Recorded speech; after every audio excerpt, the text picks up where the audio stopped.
Welcome to Placecast, a local policy innovation partnership hub production based at the University of Birmingham. Placecast is essential listening for those keen to explore the ins and outs of knowledge mobilisation for influence in central and local government, based on the view that it is only through animating the power of place-based leadership the wicked problems of 2025 can become more manageable. This podcast aims to highlight knowledge and evidence base, ways of working, and the strategies needed to make real impact on the decisions that shape our society. Our guests are change makers from across the UK, with stories about the ways in which influence can be achieved. We focus in particular on some of the connective tissue within and between sectors for clues as to how to animate place-based leadership, as innovating is a team sport, best done in the open. Please contact us with feedback on the episodes, or if you'd like to be a guest or have strong views on the processes of advocacy, lobbying, public campaigning, and more. Unpacking how research and evidence connects with neighbourhood, local, city regional, and national missions. We have a very special episode today because we're talking rather than in general terms about a specific piece of work done by some people that are associated with the LPIP hub. We have Abigail Taylor, who is co-investigator on public leadership on the LPIP hub, and we have Jeff Matsu, who is the chief economist at CIPFA. And I was going to read out all his certificates, but there were so many that I thought I would stop. But Jeffrey's been a great friend to the hub since its inception and is on the delivery partnership group. What we're going to talk about today is a piece of work that Abby and Jeff conducted with fieldwork in Japan, looking at differences and similarities between the governance and place-based leadership of Japan. And it was a piece of work that was conceived by them, but also Anne Green from the LPIP hub. So first of all, I must ask you, either of you can answer this one, why did you choose Japan?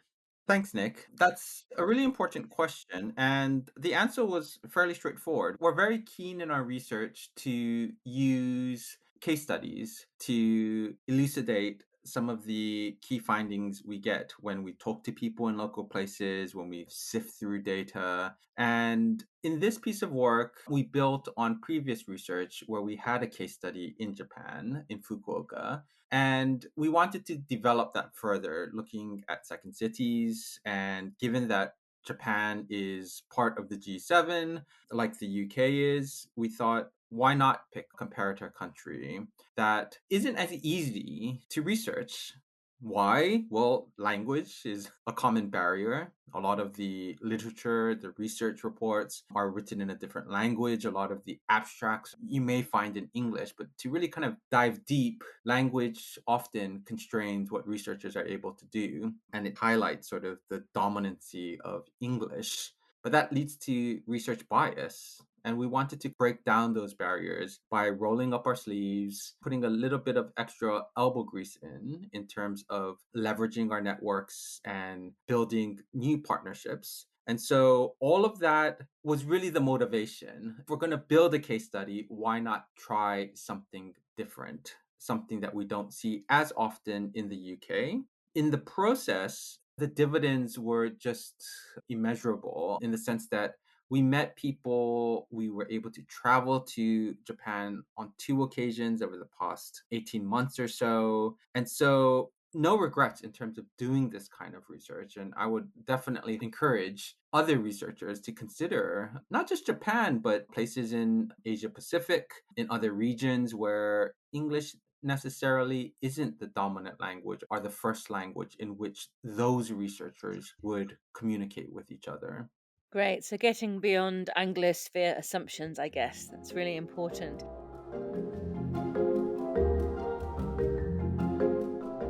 The research itself was about the really hot topic of fiscal and governance mechanisms and how they are.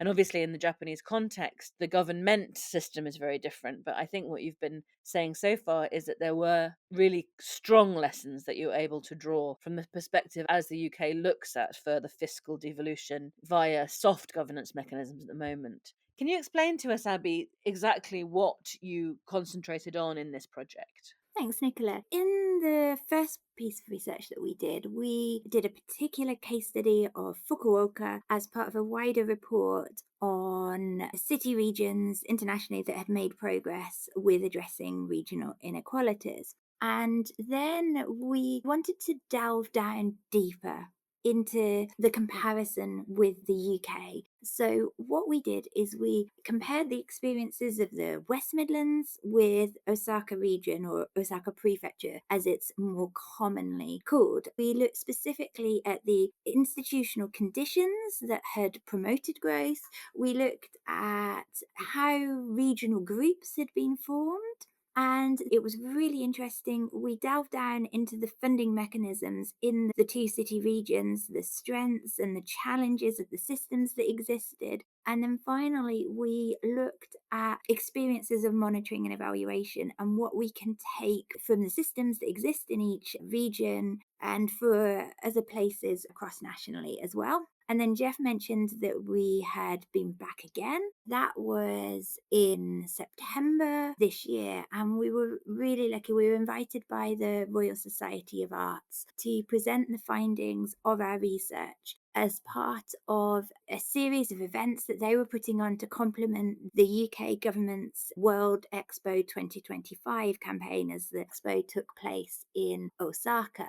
And so we held an event that we had a great range of speakers. So there was the president of CIPFA Japan, there was the UK Commissioner General for Expo 2025, a Deputy Director General at Meti Kansai, the Kansai Bureau of one of the ministries. There was a director of the Union of Kansai Governments, which brings together different prefectures within the Kansai region. We also had a representative from the United Nations University Institute for the Advanced Study of Sustainability. And then we were very privileged to have the British Consul General in Osaka also participate. And whilst we were in Japan to hold that event, we extended our research by specifically looking at a system which exists in Japan, which enables officials in some of the ministries to be seconded or transferred into subnational government, and a similar system for some national government officials to spend time in national government. And we had various conversations with people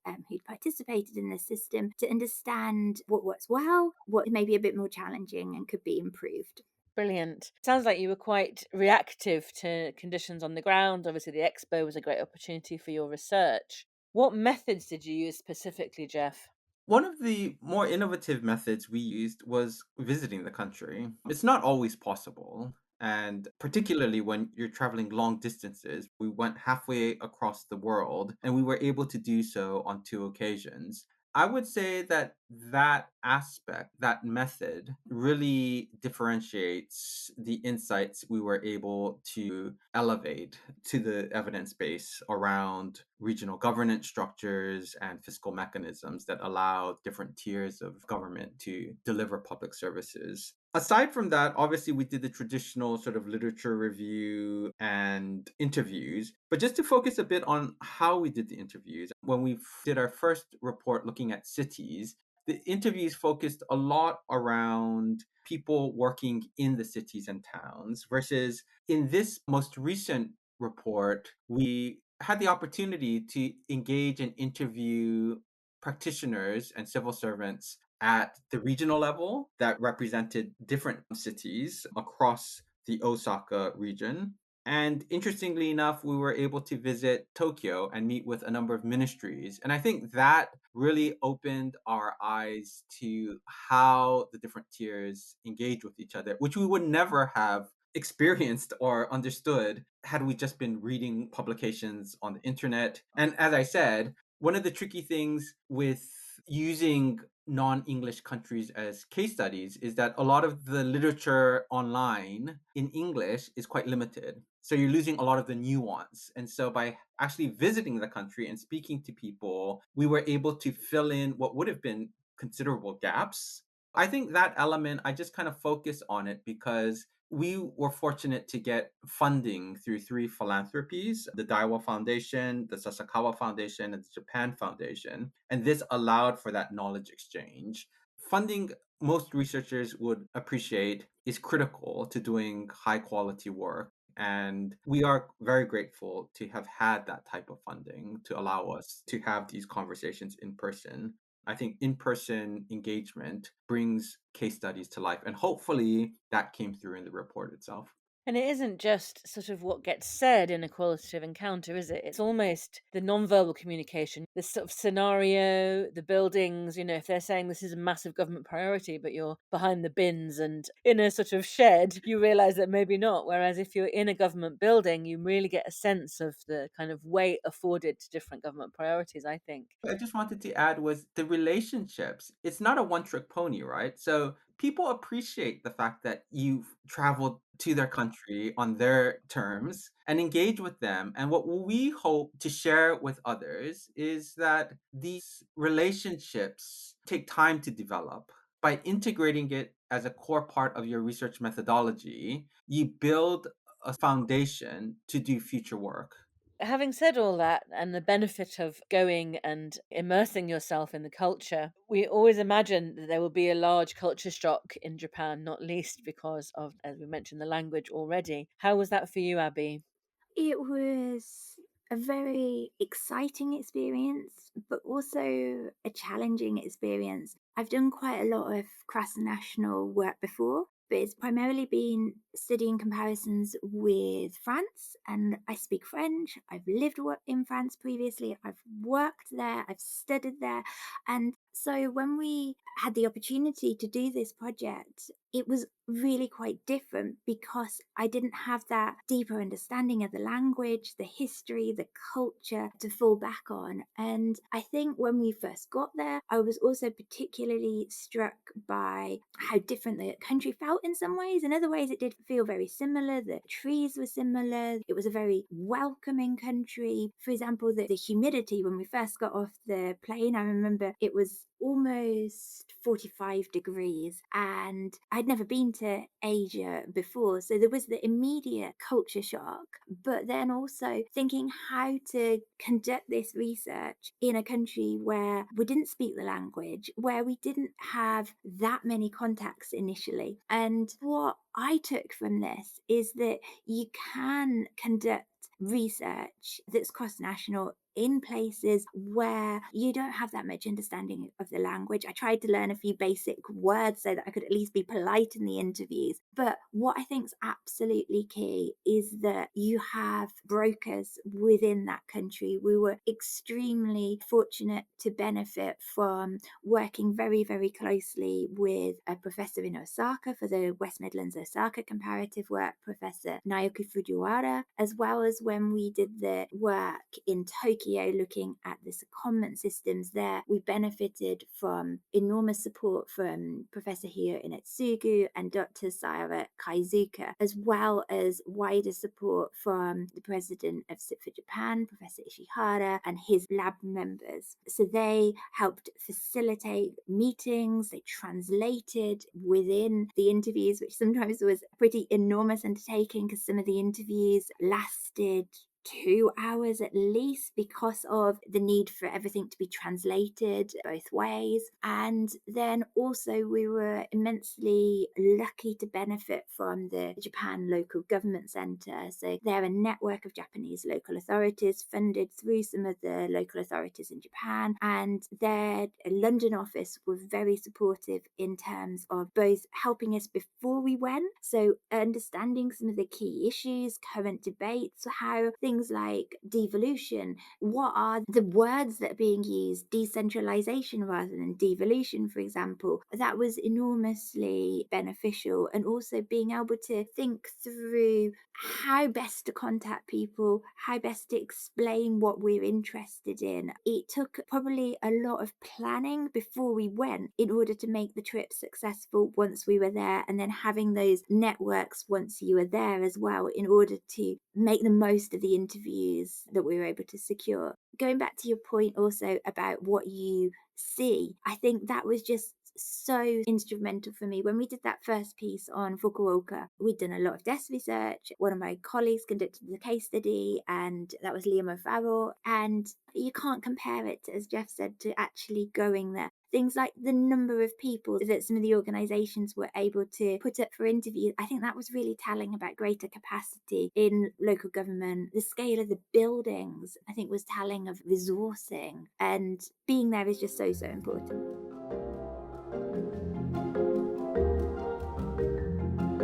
did you have a sense that the people that you were speaking with, obviously they were real experts in multi-level delivery in their own context? Was there any surprise at how difficult we find it in the UK from your Japanese brokers and interlocutors? I think some people had a very detailed understanding of the UK. They had worked in the UK, studied in the UK. But one of the things I think I'll always remember is when Naoki came over to Birmingham because we did a reciprocal exchange, trying to explain the frequency of institutional change and the drawing a timeline of LEPs, combined authorities, county councils, etc. And that was just so different to in Japan, where there was much greater stability. I was asking, well, why? Why did it change so frequently? Could I add just one point on that? I thought it was quite interesting how many of the Japanese people we met have high regard for UK policy. They seemed quite surprised when we, on a few occasions, mentioned that their governance frameworks and funding mechanisms, because they're far more decentralized, actually deliver far better outcomes in public service delivery. And they just found that maybe it's just the humility that these people have, but they just seemed really taken aback that we were using them as a model of what good looks like and what the UK should aspire to achieve. That came through on a number of occasions. And so it just goes to show that perceptions are different. We think, oh gosh, things are so horrible here in the UK in terms of funding not being updated and not being allocated to where needs are highest, and just a high degree of just dysfunction and atrophy almost. But that when you go halfway around the world, others think, oh, the UK is actually a leader in this area. So that was really eye opening for me. And I think also that's quite difficult identity work as a researcher, because I think there's a kind of conflict. And the more you're moving in diplomatic circles, pretty much in this research, so the temptation to be like, it's not as great as you might think, I find that very difficult. Because you don't want to be on an international forum, sort of your own private sort of frustrations, maybe. But then equally, if there is a misapprehension about UK policy making, then you sort of have to acknowledge the complexity, acknowledge that maybe some of the short termism has political kind of roots. In some ways, as you say, the further away you go, the more you have to examine your own biases and your own assumptions. Would you think that was fair? Yeah, Anne Green, I think, said what she'd taken from the work was going further away made you reflect more closely how systems are working at home. I think that's something that when you're caught up in the day to day working in a system, sometimes it's hard to find the time to do. Very much so. I think it's human nature to do a fair bit of navel gazing. And until you lift your head and look forward and around, you might not realize that the systems and frameworks you have in place actually are pretty good. And I think that's the case in Japan, that they don't benefit maybe as much from seeing what's happening in other places. And so they doubt their systems are good. But when we kind of shared the experiences of how devolution is moving forward in the UK, in many cases, you kind of see wide eyed expressions of interest like, oh, is that so? How can it be? It's easy to take for granted systems when they work. You kind of just say, okay, it's working. So we don't think much about it. It's when it doesn't work that there's a lot of apprehension and uncertainty. And I think that manifests clearly in the UK. It's not working. And as a result, people across the country, whether it's at a regional, local, or national level, know it doesn't work. And it almost becomes, you kind of go into a dizzying spin because you get so frustrated. And I think that's why you need to elevate this type of comparative international work to showcase what good looks like. I think after the spin as well, I think it's fair to say a lot of people that work at the subnational scale in the UK, it's more of a doom loop. We feel like we haven't got it right. Therefore, there's a lack of confidence. Therefore, there's a lack of kind of the know how and the know who in the system. But this is what's interesting then in your case in Japan. Something I'm very interested in is these secondments, these longer running secondments, so that you see a different part of the governance system in your career. And that's kind of built into being effective at whatever scale you are. Could you tell me something more about that and what are the strengths of these long run secondments, please, Abby? This was really interesting. So, in Japan, a system exists in some of the ministries where officials at key points in their career, starting very early on in their career, but continuing at various points throughout their careers, can be seconded or transferred for generally between 1 and 4 years into subnational government.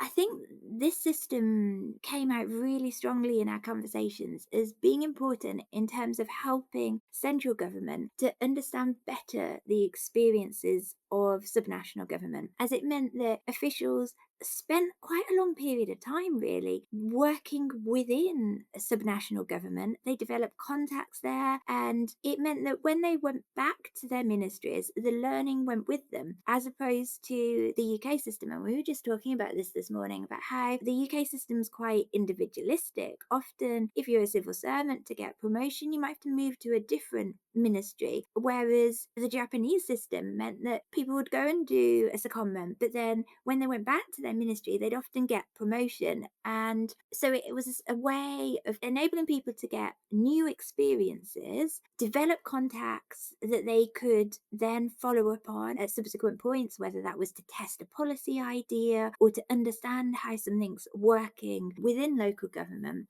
It's fair to say there are challenges with the system. Certainly, people seem to describe being told at very short notice where they were going, so that can be difficult to plan for. Some people talked about how, at quite a young age, they were put into quite senior roles and they had to think how to manage those relationships. But overall, we had the sense that it gives people quite a lot of career fulfillment, and it enabled a system that felt more collective, where people are more invested in taking learning back to their ministry than perhaps the system we have in the UK. Very interesting.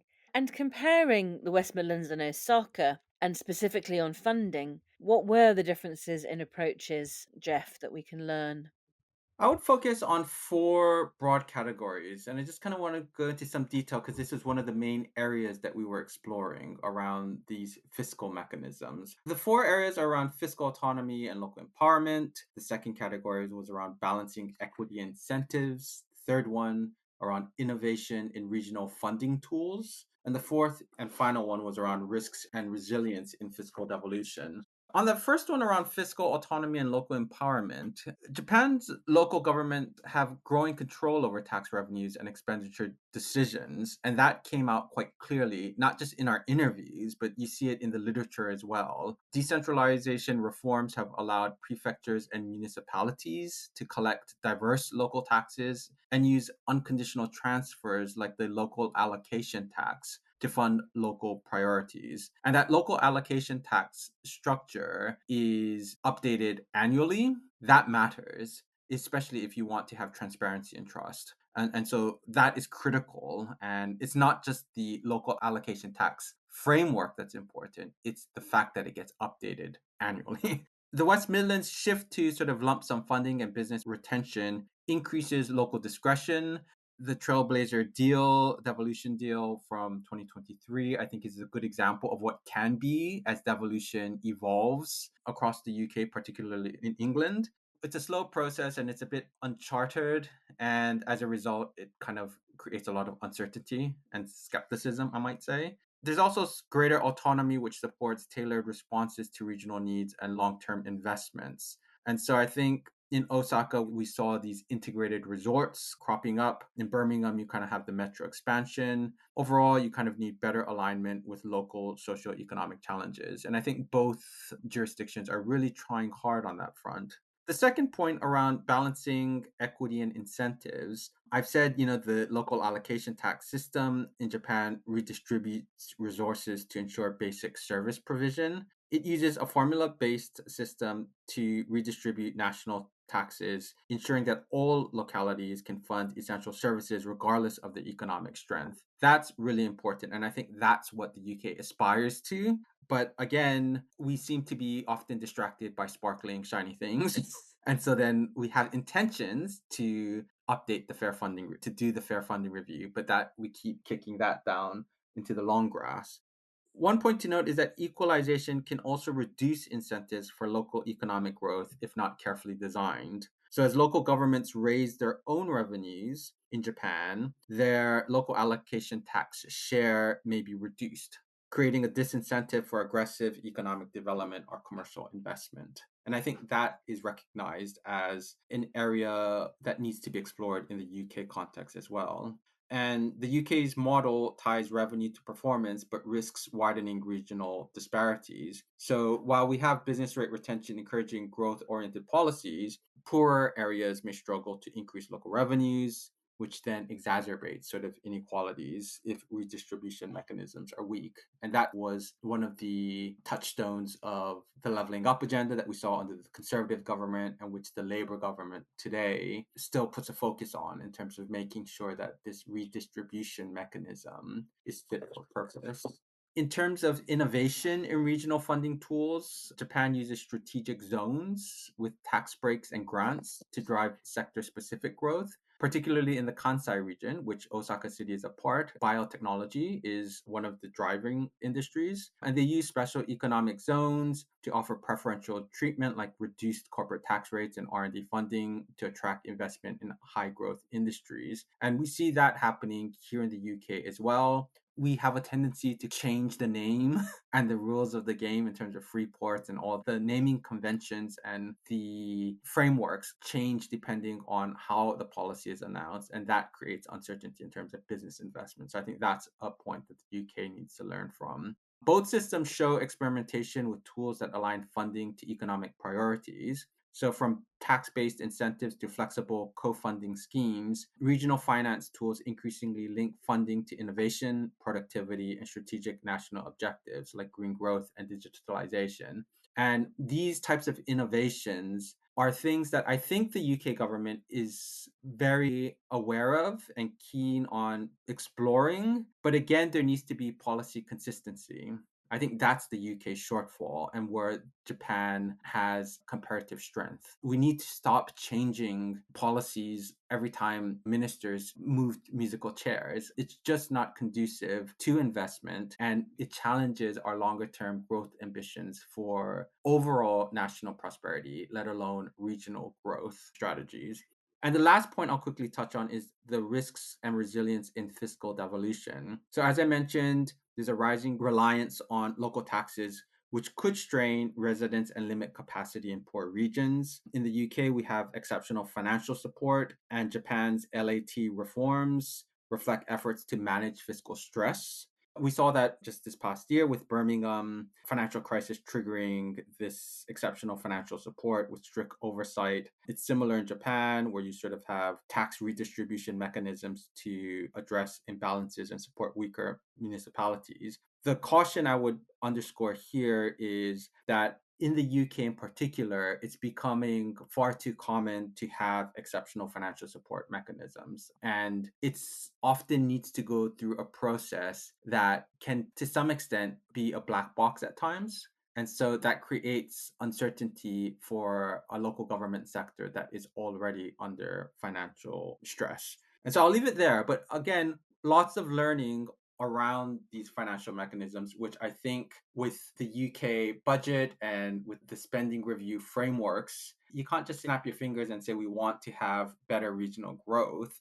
You need to have a strategy that's consistent, that's clearly articulated, and that has strong buy in from stakeholders across the piece. And that piece isn't just central government departments that get allocations through the spending review, but it has to trickle down in a very meaningful way to regional and local practitioners. Thank you very much. So that's sort of on the finance side. I know that that's, nobody knows more about wanting financial rules to equalize than you, Jeff. What about institutionally and organizationally? You mentioned that you had looked at the comparison of organizational structures, comparing Osaka and the West Midlands. What did you find, Abby?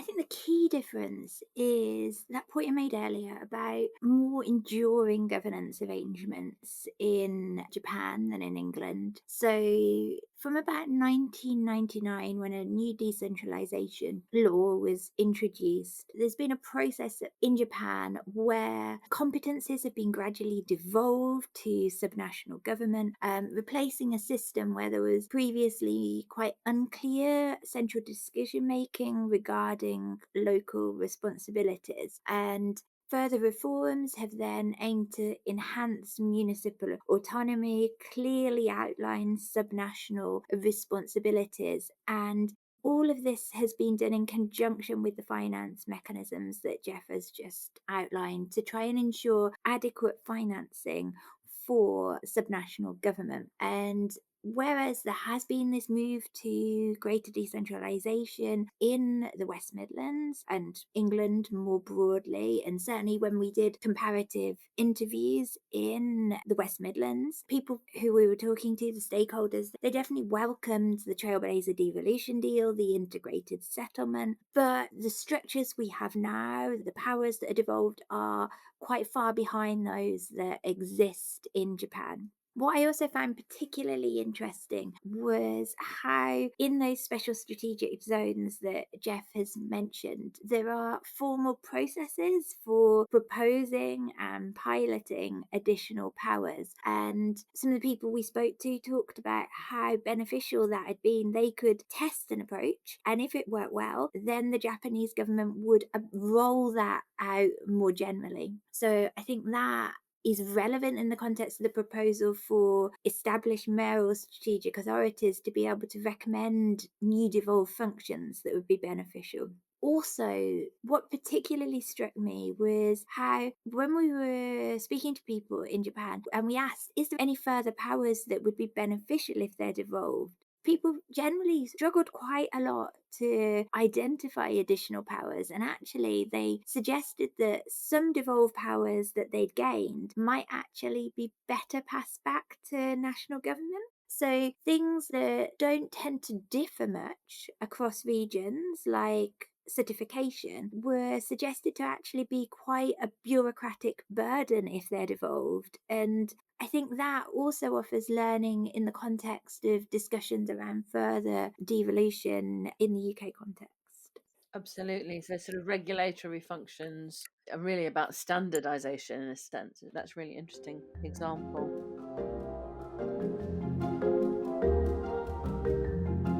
So, we always speak on Placecast about the power of place. So, I want to ask, what's the potential for this work reaching maturity and becoming fully embedded? What could change as a result, and what is the size of the prize, Jeff? One of the lessons that I've learned, not just from this project, but sort of just doing comparative international work over the past couple of decades now, is that it's incremental. Nothing will change overnight because you're talking about deeply embedded institutional structures, whether it's governance frameworks or fiscal mechanisms, like I was just discussing. These things are integral to how a country operates. And so it's just not going to change by one person, by one department. These things need to be incrementally addressed. And it needs to be addressed in incrementally consistent way if we're ever going to get the prize, which is better outcomes in public service delivery and in public spending. We want more efficient and effective and more equitable funding of public services and public service provision. The one key takeaway from Japan is that you need to work together. You need to decentralize. It's not optional.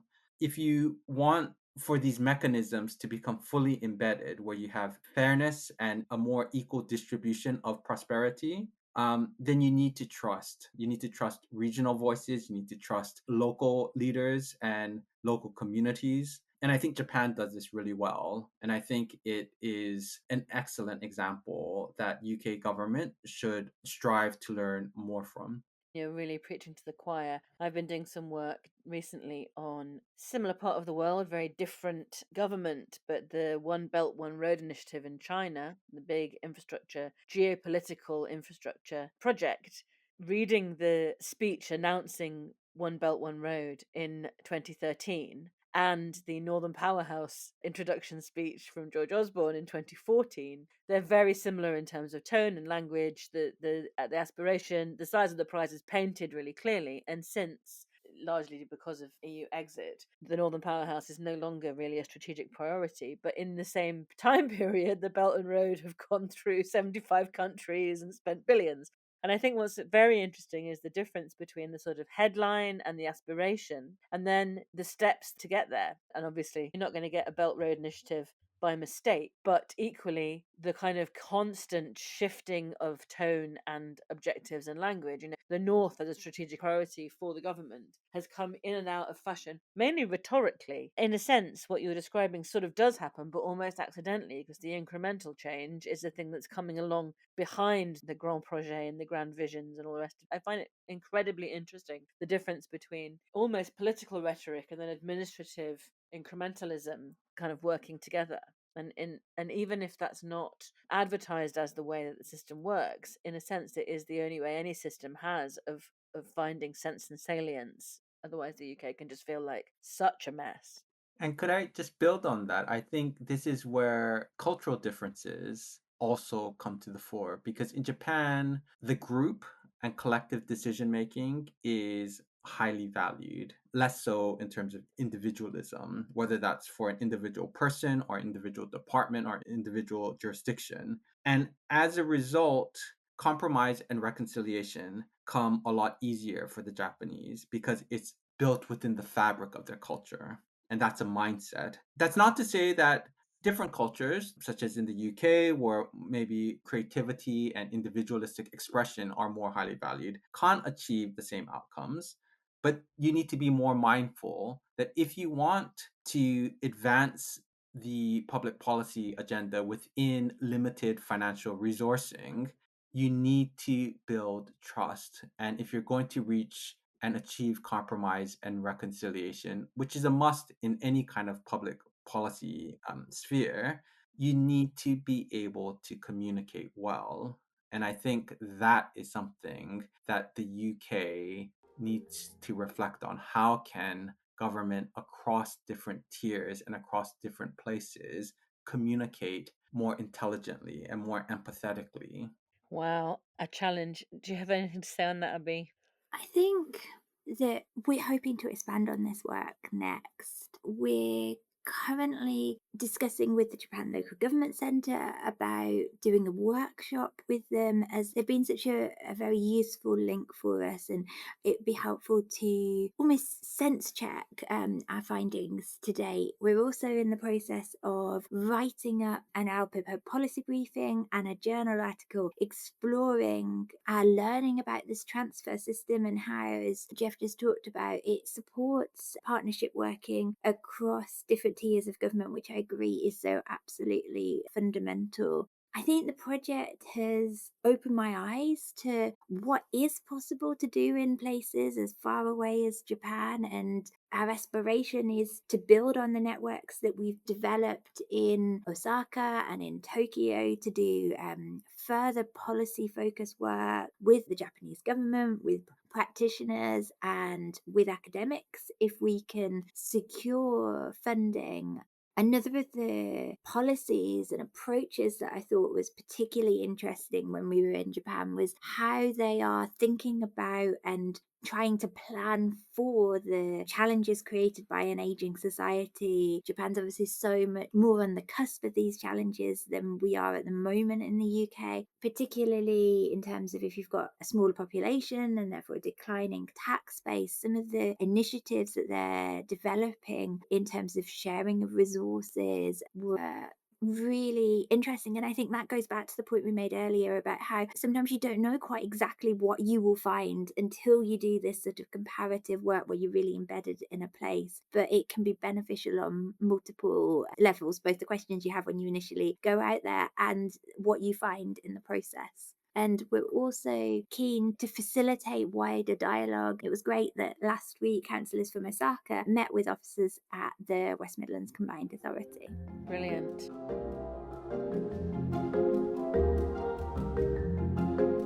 British individualism and exceptionalism aside, one of the ways that we think about place leadership on Placecast is that you need brokers to kind of pull together knowledge, and then you need, hopefully, if they get to dock with a really good place leader, then you've got a real hope there of kind of making change. So we divide really the knowledge side into knowledge brokers and then place leadership. I wonder, Jeff, from the work you've been doing, can you think of a specific person that you came across who was a really good broker? Yeah, this is an excellent question because as an economist, I'm often thinking about the numbers and creating charts and graphs, and I don't spend as much time reflecting on some of these soft power skills of bringing people together. So it's really, really a fantastic question. And I think the one person that sort of really came to mind was Naoki Fujiwara, who also happens to be one of the co-authors on our report. He's a vice dean and professor in the Faculty of Regional Development Studies at Otemon Gakuen University, which is based in Osaka. But he was kind of like a late bloomer, so to speak, in the sense that he wasn't an academic by birth. He kind of spent 20 years working at Osaka city government, overseeing economic development and urban planning. And then through that practitioner sort of focused work, he developed an itch to do deep dives. And that's how he segued into academia. And because of that richness in experience of being a civil servant, having worked a lot with practitioners and kind of seeing a lot of these research themes at the front line, when he then moved into academia, he was really able to be inquisitive, but with a different hat on. And as a result, I think he has a very good grasp of the concerns and motivations that different stakeholders have. And he is a prolific traveler. If you follow him on social media, he's here, there, everywhere. And that reflects in the vastness of his research portfolio. So I would say that he brings people together. He's certainly helped facilitate a lot of the meetings we've had with colleagues in Japan and with the people that we did interviews with. His contributions to this project in particular have been invaluable. Gosh, you're describing his biography, and I'm thinking, I know somebody a bit like that. Can you think of a really good place leader? I sure can. And that person is our very own Rebecca Riley at City-REDI and the University of Birmingham. Their pathways, Beck and Naoki's, are very similar. And for the very reasons I've just outlined, what makes Naoki a good broker, I think I would just repeat all of those. And that's what makes Beck a good place leader. She's actually rooted in the region. She's worked with the West Midlands Combined Authority. She's personally vested in the place that she leads. And I think she's done an amazing job building up City-REDI alongside Anne Green. And fast forward 10 years, it's their 10-year anniversary. The center has become the go to place for regional growth analysis and intelligence. And it's easy to take for granted the people who bring centers of excellence like City-REDI is along such a journey. You see many of these centers fail. Funding isn't there, leadership is inadequate. Beck and Anne Green have done a fantastic job of steering City-REDI so that it can be a partner and a resource for the broader region and local community based in Birmingham. And I think if she's not a good example of a place leader, I'm not sure who would be. Yeah. Very good. Just before I let you go, I'm going to let you have a wave of my place based innovation magic wand. You must be very careful with it, it can grant you a wish. You have absolute power to do one of these things, but you must use your powers to make a tangible change to a specific place. Your change will be specific, measurable, actionable, recordable, and transferable. Smart. Magic is hard to get hold of at the moment, even in the run up to Christmas, and is subject to a 20% multi year budget reduction settlement. You can have a £10 million project fund, half an hour with the cabinet and a slide deck, editorial control of the front page of a tabloid newspaper, a clause to insert into a bill. Some people have extended that to say even a full act of parliament. A simple message to go viral on TikTok, or anyone in the world as an advocate for your work. Or the last one, which flushes out the true nerds amongst us the answer to something that has bothered you forever. Which would you like? The 10 million, please. I think I come from a public finance background. Funding is scarce. There are lots of charities and nonprofits doing excellent work. A lot of our current and prospective research is around preventative spending. We're talking with a lot of charities that are working across homelessness, reducing recidivism in the criminal justice system. These are small organizations with huge aspirations and big hearts, and they need funding. So with that 10 million, I think I could fund or help fund a couple of these charities that are so critical in working with public policymakers to deliver change in local communities today. Well, there we are. People started off by avoiding taking the money, but then they started getting really interested in taking the money after a while. Thank you ever so much for your time. I really enjoyed that conversation. I think that you're absolutely right. If you're interested in the notion of kind of incremental versus radical change, there is, of course, the notion of radical incrementalism, which is if you set a direction and then you're able to think much more creatively about how to get there. Right? That's something that I think is fascinating from what you're discussing, because you still want there to be space in the system, but the system, as we all know, has been frustratingly multi headed of late, as well as multi level governance has been multi headed. And thank you to our listeners for joining us. We set out to mine insights from experts, real world case studies of Japan, practical tips and career advice, and to spotlight solutions as well as wave the place based innovation magic wand. And we have. Thanks, Nick. It's fun. Yeah, it was good. I enjoyed that. Thank you.